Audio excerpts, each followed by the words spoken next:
Kailan Pero, ka? ah, dalawa. Uy, anong dalawa? Dalawa lang. Tatlong buntot, apat na buntot yung nakita ko Dalawang sa buntot plato. lang. Dalawang buntot lang. Kinakain ko rin yung buntot para para hindi makita ko yung nagkakain ko. Wala. Wala evidence. Wala ebidensya. Pero may malakas ko.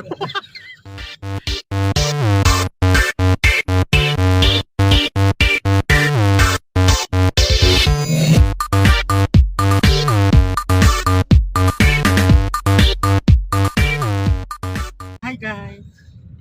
What's up guys? Welcome to our vlog. So nandito tayo ngayon sa Laguna para ipagawa ang isang bagong imahe natin for Holy Week. And kasama po ulit natin si Sir James Chanel Masaho. Yan. So siya po yung, kung napanood siya po yung vlog, yung may-ari ng Fatima Puranas.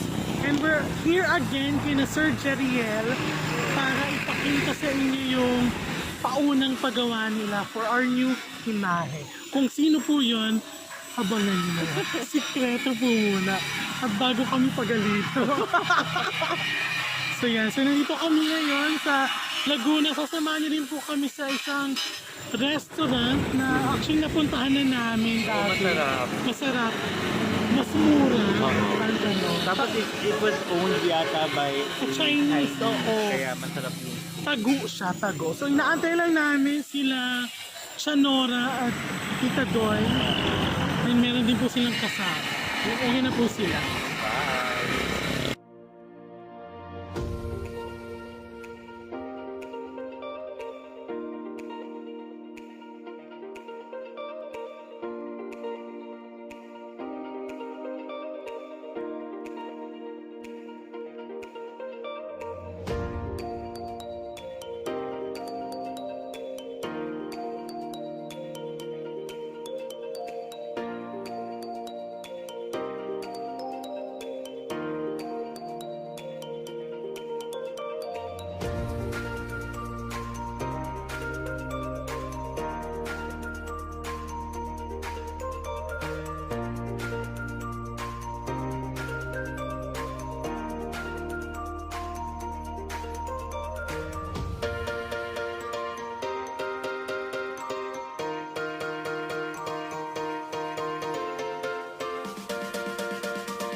After namin, kina Kuya Jeriel, nandito tayo ngayon sa may simbahan ng Paite or ang Santiago Mayor na Ayun ba yung simbahan. Oh, since St. James the Great, oh, St. James the Great. So, yung kainan ay nasa may gitna ng bayan, lalakarin natin, medyo puno kasi ang parking. Dito may bayad, 20 pesos. So, yan.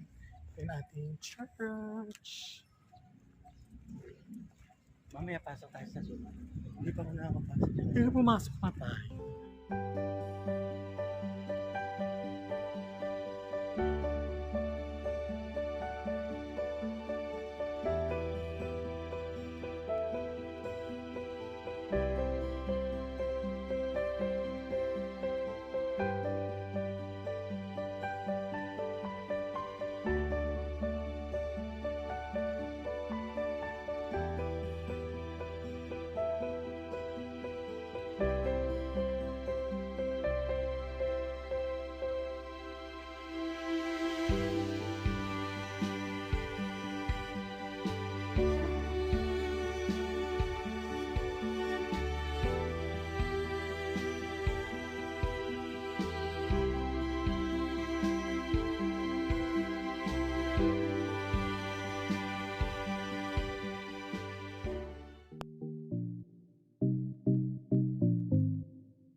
Bakit? So ayan, nandito tayo sa isang kainan. Sa loob. Ay, sila dyan. Dito tayo naman sa Bengas. So, pinakakain na kami dito dati pa. Tapos pinaganda na nila. Tapos recently kumain sila. Sabi nila, teacher. Masarap Super na nung isa. Hindi Super na ganda sa isa. Oo, hindi na mapag-get Direct ko. building. So, yun. Pero the quality of the food is very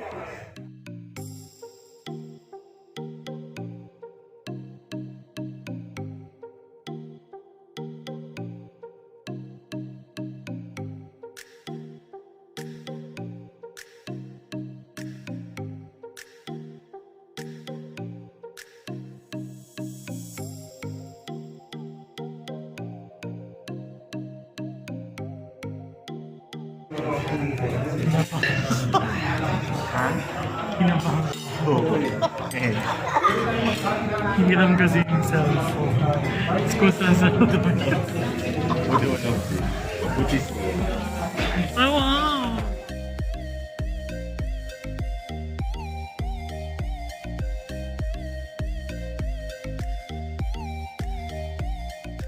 After namin mag-lunch, di na namin pinakita yung lunch at gutom na gutom kami. Ikot-ikot lang kami maghanap ng ulo, ng kamay. Dito po, Tito Michael. Yan, dito. Yan po. Opo, meron po dyan. hi! Busog na kami. Ang sarap.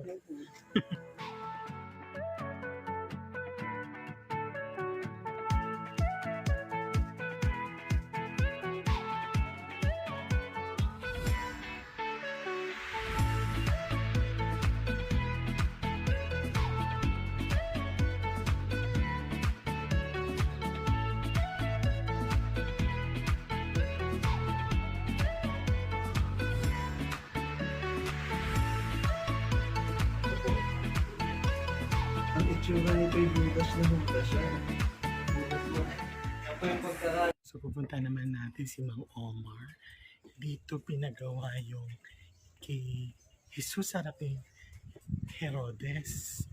Tapos yung pagpapako sa Diyos. Butas parang ganyan may tanda. Ano? Tapos ito yung banda. You always on the mind. Video pala. Ayun siya. So nandito naman sa workshop yung Mang Omar. Pero wala si Mang Omar. So,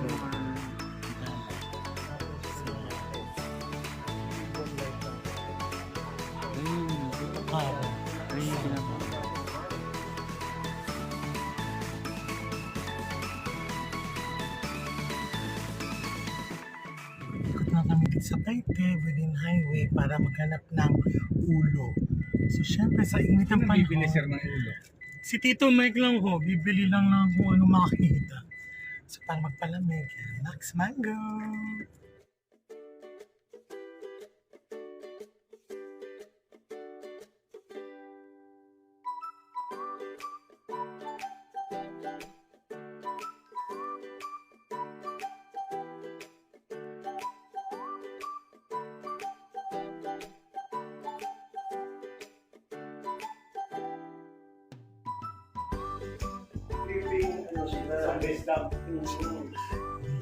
Dito kami sa Pinelia. Si Tito Mike ay tumiti ng halaman. Init sa labas. Mainit sa labas. Nandito kami sa nandito kami sa Barindilla. Hi guys! What's up guys? Welcome to our vlog. So yan. So ano masasabi mo, Mario, kinain natin? Ay, masarap yung kamaron rebusado. Kailan Pero, pa? dalawa. Uy, ano dalawa? Dalawa lang. Tatlong buntot, apat na buntot yung nakita Dalawang ko sa buntot plato mo. lang. Dalawang buntot lang. Kinakain ko rin yung buntot para para hindi makita ko ilan sa kinain ko. Walang Walang ebidensya. Walang ebidensya. Pero may malakas ko. Nakuha ko yata yun. Nasa Nakuha mo ba? video. Kita na dito. Tok. Sarap. Hindi ah. Pero nakailang hipong ka sa Cameron. 5 or 6. O, diba? Pero in all fairness, masarap siya. Yung pansit din na kanton, maliliit lang yung ano niya. Pati yung, Yun yung pansit ulam, yung maliliit. Hindi. Yung noodles. yung malalaking noodles, yun yung pansit ulam. Tapos syempre, bagay na bagay siya sa mango juice na lasang Chinese restaurant. Kasi Gina. The color blue mango juice. Sinong Gina yan? Kay Ma'am Gina. Gina Alar. Oo. Kasi naman si Tito Mike. Ayun. Pero niya, nandun siya kanina, nagtatabas sa mga puno. Kala niya pinagbebenta. Nasaan na ba siya? O ngayon, malapit ng Holy Week. Anong masasabi mo, mga kasama ka na namin sa ano? Baback out na po ako. So, sino ba ang nakuha mong santo? Well, Well, hindi ko naman talaga plan to have a puon for Holy Week. Eh, kumbaga parang meron lang kind-hearted na nagbigay sa akin nung santo who happens to be wala pa sa Moro. oo. So, it was given to us by sister of Tita Doy, who happens to be a good friend of my dad. Way back nung Sa Del nagtatrabaho Monte pa siya pa. sa Del Monte sa Makati. So, yung family niya is from Cainta. So, yun. So, may nabigyan kami. alaga silang puon, tapos... May alaga silang puon, 4. Okay. So, parang yung family nila was incapable na of, alagaan yung Kasi puon. hindi talaga biro ang mag-alaga ng santo. So, at first, they decided to parang ipaampon siya sa Cainta kasi doon sila nakatira. Kaya lang, parang nung sinabi kay Ate Doy, Parang ng sabi sister, yata yung morong yung sa Moro kasi mas maayos mag-alaga. And nung tinanong ni Ate Doy, yung sister niya kung meron siya kakilala sa Morong, Ayan aside na. from them, sinabi niya nakilala niya nga yung Napakaswerte mo. So it was Biruin mo. God-given talaga. Hindi ko siya hiningi, hindi ko siya... Biglaan. Kumbaga parang hindi ko siya nai-ask kung saan siyang binigay sa akin. Pero talagang nakalista, nagsabi ka na kay Tito Mike way before. Oo, na So, parang if I'm capable of having a puon for Holy Why? Siya na. So yeah, abangan natin ang ano niya. Mahal Sa na araw. Oo, Ano? mahal na araw natin. Sino ba si Nicodemo? Ano siya? He's a member of the High Priest of the Sanhedrin na Pariseo siya. So, ang character niya nga sa Bible was doubting.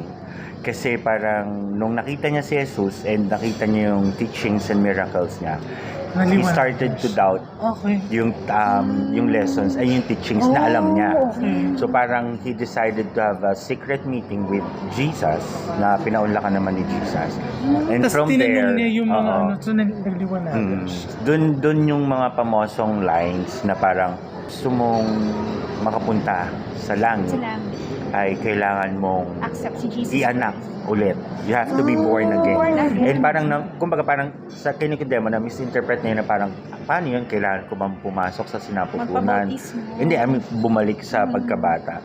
Ang ibig sabihin nun is parang we have to know Christ and believe in Him, Yung believe in and you Him. start yung faith with Him. Doon siya Sa kanya ba yun? naliwanag. Yung para kinalanin mo ulit. Ganun yun. Tas ano rin kasi si Nicodemo, ang kanyang makikita mo siya sa mga gospel sa John 3. Especially yung John 3:16. Doon kasi sa kanya sinabi ni Jesus na parang for God so loved the world that He's given His only begotten Son, that whoever believes in Him will not perish but Oh, But kasi happy dinoubt tayo. nga niya. Oo. Sino ba talaga si Jesus? Tapos siya rin yung siya yung nagbaba sa krus, sila yung nagbaba sa krus kay Okay, Jesus. tumulong. And sila yung nag-prepare sa body ni Jesus sa burial. Nung dinala yung body ni Jesus sa libingan ni Jose Arimatea. O ngayon, di ba nag-usap tayo, pumunta tayong Paite, binisita Yeah. natin. Kumusta ang preparation nga? So nakuha na natin si We've got the Nicodemo. Nicodemo. Mahirap ba? Ano? Mahirap pa. Mahirap kaya. Magastos ba? Gano'n ka gastos? Oo, magasto, sobra. Pero kasi yun nga, sabi ni Marion, if God is willing to give you, He will. Provide talaga. Oo. Provide niya talaga sa'yo, di ba? Kung Kumbaga talagang para parang- sa'yo. Ano ka lang, kapit lang, let's just go with the Tiwala flow, lang trust with the, kay Lord. yeah, oo. And everything will be, tsaka everything will fall into places na parang hindi mo hinahanap kung paano mo isosolve yung problem, pero bigla Kusang na lang dumadating. dumadating sa'yo. Yan yung mga samaming santo dyan na talagang medyo syempre kinakabahan pero talagang pinoprovide naman ni God lahat ng mga blessings. Correct. So sa timeline natin sa'yo, nasaan na? Nasaan ka na? Karo ba? Wise is okay na ba? Well, yung Ilaw? the poon is okay na. I got the poon by October last year. Pinagawa namin siya pina-reincarna namin ng May. And dumating na siya ng October. Tapos by October, late of October, I started planning na for the Karo. So, Na mabigat.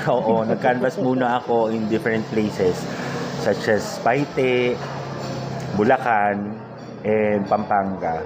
So, I had a good deal with the Karo sa Betis sa Pampanga. Biruin mo yun? Pampanga pa talaga? Yeah, kumbaga parang Malayo. yung difference ng pricing niya was... Pero hindi ba mahal ang transportation papunta dito? Yung pag-deliver or what? Yung delivery ng Karo, kung isa-sum up mo siya, ito-total mo siya with the costing of the Karo, parang mas mura pa rin from Betis. Ah, layo. Kasi kung halimbawa, Kaya natin ibibisahin ka sa amin. Chukay. siguro within this January, yata. I'm planning to go there kasi medyo pina-final na, pinapolish na siya. Details na lang for us to see. Exciting! 1 to 10 ang excitement. 11,000 yan. Tara't samahan niyo naman kami papuntang Pampanga para i-check ang karong pinapagawa ni James. Ayan, nandito kami ngayon sa Pampanga at ito ang karo ng puon ni James. Napakabong. Dito ba possible kung makuha ng end of this month?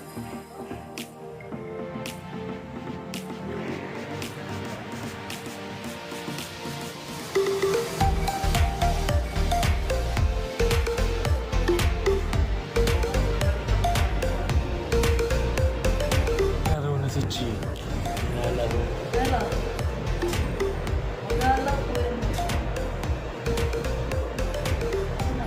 Dahil merong po standard ang karo sa Moro, may pinadadagdag kami para umangat siya. So yan, syempre after visiting our karo, nakain tayo kasi kilala ang Pampanga sa food. So dito tayo ngayon sa Pitangan sa Pampanga. Yes, bye! Tara't kumain naman tayo ng tanghalian sa Pitangan Kapampangan in San Fernando, Pampanga, giving you delicious Kapampangan dishes.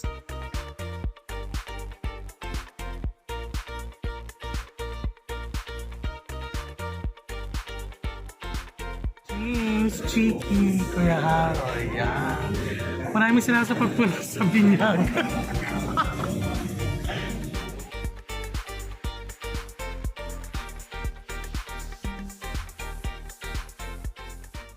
Kain tayo.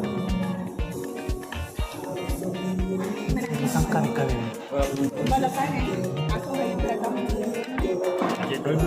Ano balot? Ano yun? Kichukay, ano? Nag-enjoy ka ba sa Sanggyu? Sanggyu po. Paano kumain? Wow! Sabi na. Yan, bibisip na sila. Masarap ba? Kichukay, masarap ba? Sige po, thank you. After kumain, tara at mag-side trip tayo sa Bacolor, Pampanga para tingnan ang kanilang simbahan na nalubog sa lahar noong pagputok ng bulkang Pinatubo. Ayan, so ito yung loob ng simbahan ng Bacolor. And biruin nyo ha, ito yung almost Almost abot na. wow! Baka maniwala. So yes, ito yung naan sa lahar. Ayun na. Ayun yung kampahan.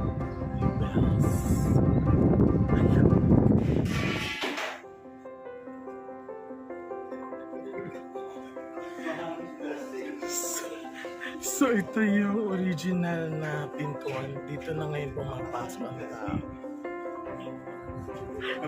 Ano na